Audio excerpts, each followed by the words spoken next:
Bonjour Monsieur Frawa, merci d'être avec nous aujourd'hui pour nous parler de votre expérience en tant qu'enseignant pendant les périodes de confinement. Donc tout d'abord, je vais vous laisser vous présenter brièvement et nous expliquer ce que vous faites ici à l'université. Bien sûr, donc moi je suis enseignant-chercheur ici à l'université maintenant Gustave Eiffel. Donc j'ai la chance de travailler, de piloter pas mal de formations. Je suis enseignant principalement dans le champ des sciences de l'information et de l'informatique. Et aussi effectivement chercheur dans ce même domaine dans un laboratoire qui s'appelle DICEN Île-de-France. D'accord. Donc tout d'abord, je vais vous demander comment avez-vous vécu personnellement cette expérience d'enseignement à distance ? Alors il se trouve qu'avant d'avoir cette contrainte liée effectivement par la crise sanitaire, on travaillait déjà effectivement sur ce type d'équipement, d'où ma proximité avec le CIPEN déjà auparavant, c'est-à-dire qu'on travaillait effectivement sur l'élaboration de cours à distance, et que effectivement l'arrivée de la crise sanitaire et du confinement a bouleversé effectivement notre mode de fonctionnement, parce que les étudiants comme les collègues devaient à ce moment-là basculer sur ce type d'équipement ou d'interface ou de plateforme, on appelle maintenant communément des plateformes. Et donc autant ceux qui étaient avant sur ces systèmes-là d'enseignement à distance étaient volontaires à ce type d'enseignement, donc ce n'était pas vraiment contraint si ce n'est par leur travail ou leur situation, et puis les collègues qui intervenaient effectivement étaient aussi volontaires. Là effectivement il y a eu une convergence des besoins, c'est que tout le monde a dû basculer là-dessus, et donc c'était aussi une situation assez complexe parce qu'il fallait apprendre aux étudiants à distance à utiliser ce type d'équipement. Donc, et les collègues aussi à adopter une autre approche pédagogique pour effectivement ne pas basculer d'un mode face à face vers un mode à distance ou en ligne. Et donc à partir de là, voilà, il fallait prendre en considération tous ces aspects pour pouvoir assurer une continuité pédagogique efficace. Comment vous avez réagi face à l'annonce du confinement ? La réaction, c'est qu'il fallait surtout, nous, en tant que responsables et enseignants, c'est de se dire, voilà, on n'a pas le choix, donc il faut qu'on bascule dès à présent à distance. Donc effectivement, ça s'est fait dans les 24 heures. Certes, on a eu une assistance assez intéressante et performante, je dirais, de la part des collègues, effectivement, de l'environnement d'enseignement à distance ici, notamment le CIPEN, qui, dès le départ, nous a fourni aussi cette forme d'assistance qui était plus élargie. Donc on avait déjà effectivement l'outil Moodle qui était à disposition, sur lequel on était formés.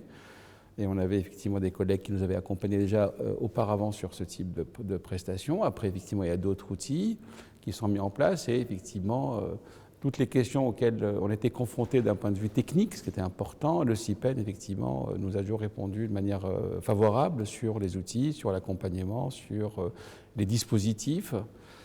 Et donc, on a basculé effectivement dans, je dirais, dans les 24 heures. Donc, on a effectivement contacté les étudiants. Voilà. Donc, après, les choix des techniques a été selon effectivement aussi des dispositifs et des appétences personnelles. Mais en tout cas, le basculement a été vécu assez rapidement, de manière positive, dans un premier temps, par les étudiants aussi et par les collègues, bien évidemment. Et donc, comment vous avez adapté vos cours face à ces nouvelles contraintes finalement? Qu'est-ce que vous avez fait concrètement? Nous, on a aussi favorisé dès le départ le cours à distance, mais aussi en ligne. C'est-à-dire qu'on a mis tout de suite la visio. C'est-à-dire qu'on s'est dit, est-ce que les gens aujourd'hui sont-ils capables de basculer uniquement sur des cours à distance?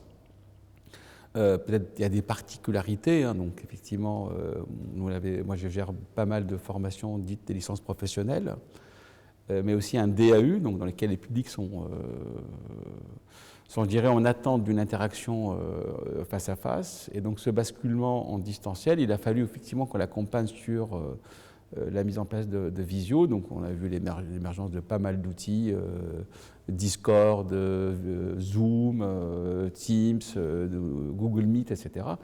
Et donc dès le départ, on a effectivement mobilisé des personnes chez nous qui étaient aussi bien du laboratoire, et puis j'avais la chance d'avoir quelqu'un qui était en stage avec moi d'ailleurs sur ces plateformes. Donc c'est comme si on avait anticipé, puis on avait une doctorante qui avait déjà entamé une thèse bien avant la crise sanitaire sur effectivement les plateformes multifacettes.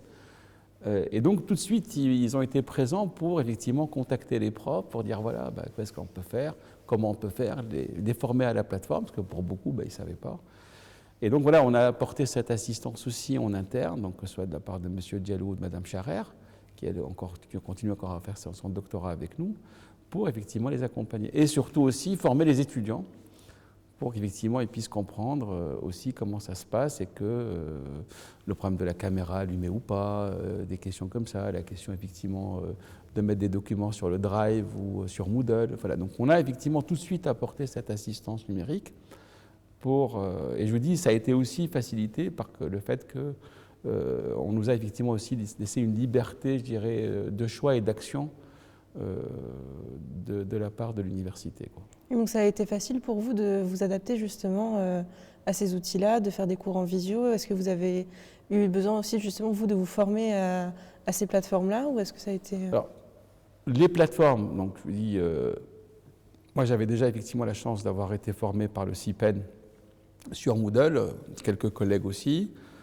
Sur d'autres plateformes, on travaillait déjà dessus sur les cours à distance ou en ligne, mais il a fallu former les collègues. Ça, c'est une certitude, donc ça a été aussi un moment je dirais, de gestion de tension, parce qu'effectivement, on avait les étudiants qui avaient cours, les collègues, effectivement, il fallait les former. On ne peut pas, effectivement, je dirais, décaler les cours, de dire, voilà, le temps de former le collègue. Donc, les collègues vraiment se sont vite mis à la tâche. On a apporté cette assistance technique et pédagogique. C'est là où on s'est rendu compte qu'effectivement, on ne peut pas faire la même chose en ligne, à distance ou en présentiel, et que le basculement du face-à-face vers la distance, ou même en ligne, c'est vraiment une autre approche pédagogique. Donc on a envoyé aussi des documents sur de la FOAD aux collègues, donc la formation à distance, pour qu'effectivement les gens puissent adapter leur cours par rapport à ça, la question de la scénarisation. Le collègue aussi, Sébastien Tersou, on a longtemps discuté effectivement sur les modèles de scénarisation des cours à distance. Donc voilà, il a fallu aussi apporter ça, des nouveaux outils, l'utilisation de sondages en cours de cours pour vérifier effectivement les acquisitions pédagogiques des étudiants. Et donc voilà, on a effectivement fait cet accompagnement sur la base effectivement de certaines connaissances qu'on avait et puis qu'on avait besoin d'acquérir parce que là, on est dans une approche plutôt massive, c'est-à-dire que tout le monde fait cours, tout le monde assiste aux cours, et donc on n'a pas forcément les mêmes structures qu'on avait auparavant sur de la FOAD, quoi. Ok. Et donc, selon vous, donc, quels ont été les outils numériques les plus efficaces? Comment avez-vous adapté vos cours à vous, en termes de format, par exemple, ou ce genre de choses? Alors, comme je dis, effectivement, nous, on avait aussi la chance d'avoir cette lecture par le biais de nos travaux de recherche, comme d'autres d'ailleurs. Et donc, et puis c'était relativement standardisé. On n'avait pas de solution particulière, etc. Donc on avait des solutions qui étaient celles qu'utilisait tout le monde. Donc effectivement, on avait des documents sonores, on avait effectivement des documents textes. On a structuré aussi beaucoup certains de nos cours sur la base de ce qu'on appelle les jeux sérieux, les business games. On a aussi donc, mis en place des séquences en ligne. Et on a essayé de scénariser selon des modèles qui étaient effectivement reconnus, je dirais, dans le monde de la recherche. Le modèle ADI, le modèle SAM, etc. Donc on a essayé d'adapter un petit peu tout ça, avec d'essayer de comprendre un petit peu effectivement aussi quelles étaient les attentes de la part des jeunes, pour pas qu'ils s'ennuient, pour les garder captifs, la motivation, l'engagement sur des journées de cours entières. Donc c'est pas évident. On comprenait effectivement que les jeunes pouvaient avoir effectivement de la déperdition, je dirais, sur la motivation et l'engagement. Donc il fallait effectivement à chaque fois revoir un petit peu la formule de nos cours pour savoir, est-ce qu'il n'y a pas uniquement des textes à lire, ce qui pourrait être effectivement fatigant d'un point de vue cognitif. Est-ce que les séquences vidéo, effectivement, avaient un intérêt particulier? À quel moment de la journée? Est-ce que c'est en début du cours, etc., etc. Donc voilà, on a essayé de façonner au mieux. Et puis les collègues, je vous dis, globalement, ont vraiment été très, très proactifs et puis aussi à l'écoute des conseils qui étaient prodigués pour faire améliorer effectivement la performance en termes d'engagement de la part des étudiants, quoi. Et est-ce que ces aménagements-là ont eu des conséquences durables sur votre façon de mener vos cours encore aujourd'hui? Je pense que oui. Je pense que de plus en plus, on a aujourd'hui intégré pour beaucoup effectivement ce qui était à l'époque un peu plus d'usage, je dirais, personnel. Aujourd'hui, ça s'est étendu. Je parle principalement des business games, des jeux sérieux. Je parle également des études de cas, qui sont devenues effectivement une approche plus intégrée à nos formats de cours. L'usage de sondage, donc vraiment c'est à chaque séquence de poser la question, même quand on est face à face aux étudiants, le fameux feedback, que pensez-vous de cette séquence? Et donc je pense qu'effectivement cette transposition du monde numérique vers le monde physique a eu un impact positif sur le déroulement de nos cours. Et effectivement, comme la présence physique nous a permis de mieux comprendre effectivement l'espace numérique pour dire est-ce que ça je peux le transposer ou pas. Et donc effectivement, cette transition s'est faite parfois des adaptations effectivement à l'espace numérique et au dispositif, quoi. Donc finalement, ce sont deux approches qui se complètent un peu en quelque sorte. Tout à fait, tout à fait. Je pense qu'effectivement, on a gagné de chacune des deux pratiques pour améliorer dans les deux cas effectivement nos approches pédagogiques. Et on le voit, on fait des enquêtes, hein, nous, au-delà de celles qui sont faites par l'université, moi effectivement, dans mon périmètre, on fait des enquêtes aux étudiants pour leur demander effectivement qu'en pensent-ils, comment voient-ils les choses, qu'est-ce qu'on doit améliorer. Et on voit effectivement que sensiblement nos nouvelles pratiques pédagogiques sont moins chargées cognitivement en ligne ou à distance, et que les cours en présentiel effectivement ont gagné un petit peu d'usage de ces nouvelles méthodes pédagogiques, en tout cas de scénarisation de cours, et qui ont aussi diminué la charge mentale pour améliorer effectivement la performance pédagogique.